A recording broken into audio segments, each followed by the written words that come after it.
Proputovao sam Hrvatsku govoreći o politici, o ustavnim promjenama, o ekonomiji. A ovdje sam danas došao u Split, govoriti u Splitu jer Split je velik izazov. Grad u kojem sloboda govora jest prava svetinja, riva, prokurative, pjaca. To je naš Hyde Park. Ovdje su održani veliki govori o radništvu i korupciji, o braniteljima i Hagu, o vjeri i naciji, o Hajduku i nogometu. Kad gledamo s povijesne distance, znamo neki su govori zaista bili za povijest i za ponos, a neki baš i nisu. Moja je tema drugčija. Došao sam vam govoriti o vrijednostima i o toleranciji.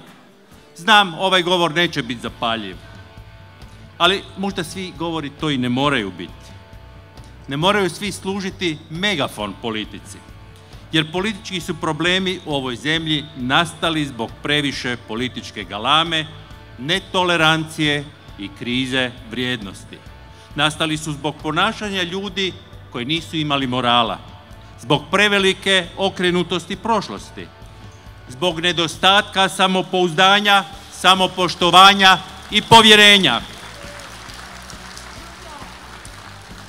Hrvatska je danas bolja, poštenija zemlja nego što je to bila pred 5 godina. U njoj više nema nedodirljivih pred zakonom.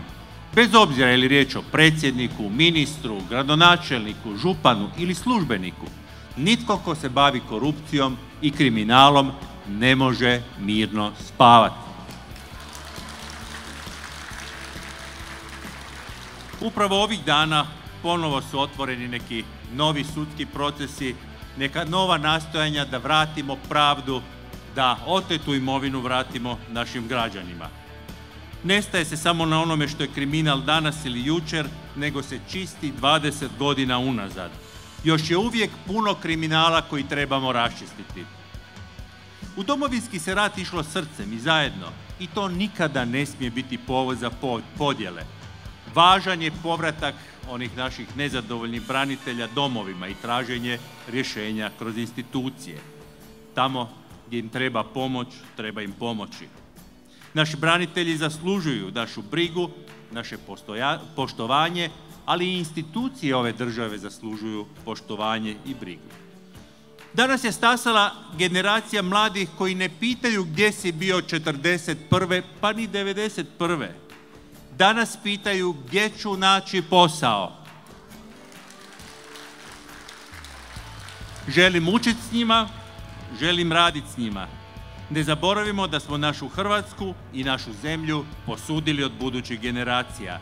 Naša je obaveza učvrstiti temelje naše države, bez toga ne možemo izaći iz krize. Stigao sam evo ovdje među ljude koji znaju što je humor, što je dišpet i što je sloboda.